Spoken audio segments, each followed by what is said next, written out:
menjelaskan beberapa materi mengenai sumber daya manusia. Mari kita simak bareng-bareng. Oke, baik. Yang pertama ada definisi sumber daya manusia dan peran penting dalam pekerjaan. Definisi manajemen sumber daya manusia yaitu bidang manajemen yang fokus pada pengelolaan karyawan dalam suatu organisasi yang berkaitan dengan tenaga kerja mulai dari perekrutan hingga pengembangan karir karyawan. Kemudian ada beberapa peran penting dalam pekerjaan. Salah satunya yaitu perekrutan dan seleksi. Perekrutan dan seleksi untuk memilih dan merekrut karyawan yang tepat sesuai dengan kebutuhan perusahaan. Tujuannya untuk mendapatkan karyawan yang memiliki kualifikasi dan kompetensi yang sesuai dengan pekerjaan yang akan mereka lakukan. Kedua, ada pelatihan dan pengembangan. Setelah karyawan diterima, perusahaan perlu memberikan pelatihan dan pengembangan untuk meningkatkan keterampilan dan pengetahuan mereka agar karyawan bisa bekerja secara efektif dan efisien untuk menghadapi tantangan pekerjaan yang terus berkembang. Yang ketiga, ada penilaian kinerja, yaitu untuk mengukur sejauh mana karyawan telah mencapai target yang ditetapkan. Hasil penilaian kinerja ini digunakan sebagai dasar untuk memberikan feedback, promosi, atau pengembangan karir karyawan. Yang keempat, ada kompensasi dan benefit, yaitu memberikan gaji, memberikan tunjangan, dan memberikan benefit lainnya untuk mempengaruhi motivasi dan kinerja karyawan. Perusahaan perlu memberikan kompensasi yang adil dan kompetitif untuk menarik dan mempertahankan karyawan yang berkualitas. Yang kelima, ada hubungan industri. Hubungan yang baik antara perusahaan dengan karyawan sangat penting untuk menciptakan lingkungan kerja yang harmonis dan produktif. Manajemen sumber daya manusia berperan dalam menjaga hubungan yang baik dengan serikat pekerjaan atau perwakilan karyawan lainnya. Yang keenam, ada keselamatan dan kesehatan pekerja atau karyawan. Perusahaan wajib menyediakan lingkungan kerja yang aman dan sehat bagi karyawan. Hal ini tidak hanya untuk memenuhi peraturan perundang-undangan, tetapi juga untuk meningkatkan produktivitas dan mengurangi resiko kecelakaan kerja atau kecelakaan bagi para karyawan lainnya. Yang ketujuh, ada perencanaan sumber daya manusia. Dengan perencanaan yang baik, perusahaan dapat memastikan bahwa mereka memiliki jumlah karyawan yang tepat dengan keterampilan yang sesuai untuk mencapai tujuan bisnis. Yang kedelapan, meningkatkan produktivitas. Manajemen sumber daya manusia bertujuan untuk meningkatkan produktivitas karyawan melalui berbagai cara, seperti pelatihan, pengembangan, pemberian motivasi, dan penyediaan lingkungan kerja yang kondusif. Yang kesembilan, ada meningkatkan kepuasan karyawan. Karyawan yang merasa puas dengan pekerjaan mereka cenderung lebih produktif dan loyal terhadap perusahaan. Manajemen sumber daya manusia berperan dalam menciptakan lingkungan kerja yang positif dan memberikan kesempatan bagi karyawan untuk mengembangkan diri.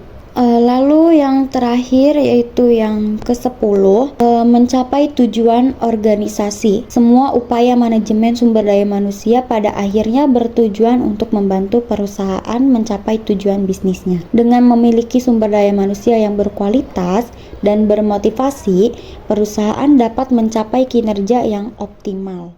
Untuk materi yang kedua, ada pentingnya analisis dan teknik perancangan pekerjaan. Analisis dan perancangan pekerjaan adalah proses penting dalam manajemen sumber daya manusia yang bertujuan untuk memahami dan merancang tugas serta tanggung jawab dalam suatu pekerjaan. Analisis pekerjaan melibatkan pengumpulan informasi tentang tugas, tanggung jawab, dan persyaratan yang diperlukan untuk suatu posisi. Hal ini membantu organisasi dalam menentukan kualifikasi yang tepat untuk calon karyawan dan memastikan bahwa pekerjaan dilakukan dengan efisien. Materi yang ketiga yaitu langkah-langkah dalam perencanaan sumber daya manusia yang strategis. Salah satunya adalah analisis kebutuhan sumber daya manusia, yaitu mengidentifikasi kebutuhan sumber daya manusia berdasarkan tujuan organisasi, termasuk jumlah dan jenis karyawan yang diperlukan. Yang kedua, peramalan kebutuhan sumber daya manusia. yaitu memprediksi kebutuhan sumber daya manusia di masa depan dengan mempertimbangkan faktor-faktor seperti pertumbuhan perusahaan, perubahan teknologi, dan tren pasar.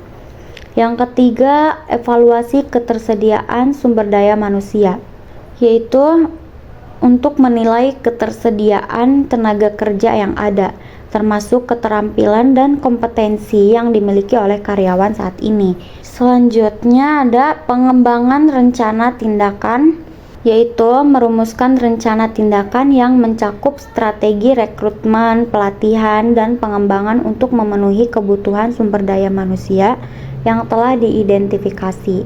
Selanjutnya ada implementasi rencana, melaksanakan rencana tindakan yang telah disusun, termasuk proses rekrutmen, pelatihan, dan pengembangan karyawan. Dan yang keenam ada monitoring dan evaluasi, memantau hasil dari implementasi rencana dan melakukan evaluasi untuk menilai efektivitas perencanaan sumber daya manusia. Jika diperlukan, lakukan penyesuaian untuk meningkatkan proses.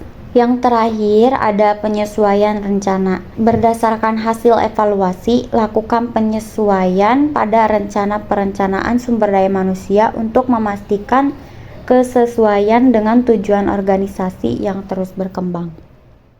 Materi yang keempat yaitu proses rekrutmen yang efektif dan teknik seleksi. Proses rekrutmen yang efektif yang pertama yaitu ada membangun employer branding, yaitu menciptakan citra positif perusahaan sebagai tempat kerja yang menarik dan membangun reputasi yang kuat di mata calon karyawan, serta meningkatkan daya tarik perusahaan dalam menarik kandidat berkualitas. Yang kedua, identifikasi kebutuhan posisi secara menyeluruh, yaitu menentukan secara jelas tugas, tanggung jawab, dan kualifikasi yang dibutuhkan untuk suatu posisi.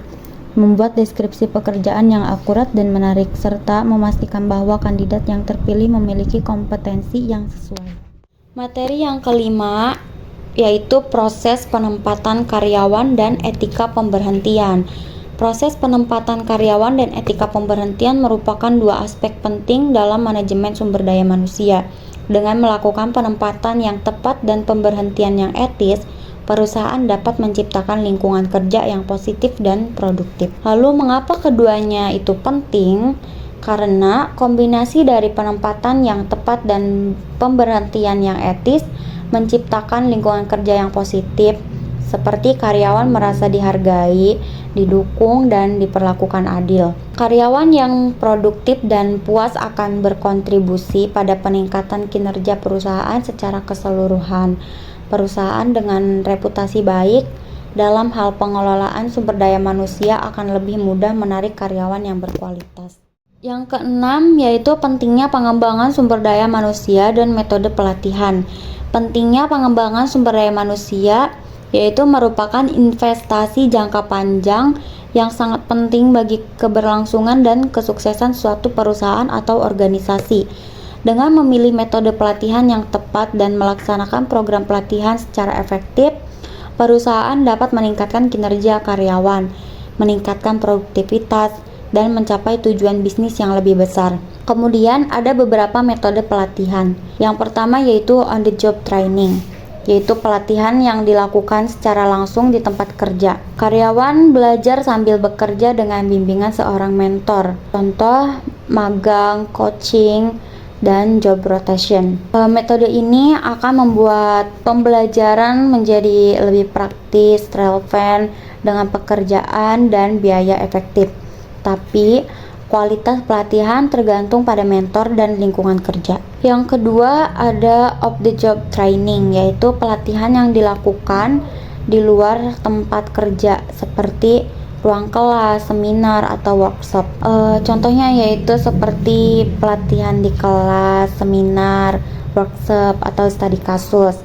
Pembelajaran ini akan membuat para peserta lebih fokus pada pembelajaran teori dan konsep, memungkinkan interaksi dengan peserta lain. Namun, biaya bisa lebih mahal sehari-hari. Yang ketiga yaitu ada blended learning, yaitu kombinasi antara pelatihan online dan tatap muka. Contohnya yaitu e-learning, webinar, atau workshop online. Kelebihannya akan lebih fleksibel dapat diakses kapan saja dan di mana saja. Namun, metode ini juga akan membutuhkan disiplin diri yang tinggi dari peserta. Dan yang terakhir atau yang keempat yaitu simulasi, yaitu menciptakan situasi kerja yang mirip dengan kondisi nyata, yaitu contohnya seperti simulasi komputer, role play. Nah, akan memungkinkan peserta berlatih tanpa risiko, meningkatkan kemampuan pemecahan masalah, namun membutuhkan persiapan yang matang dan fasilitas yang memadai.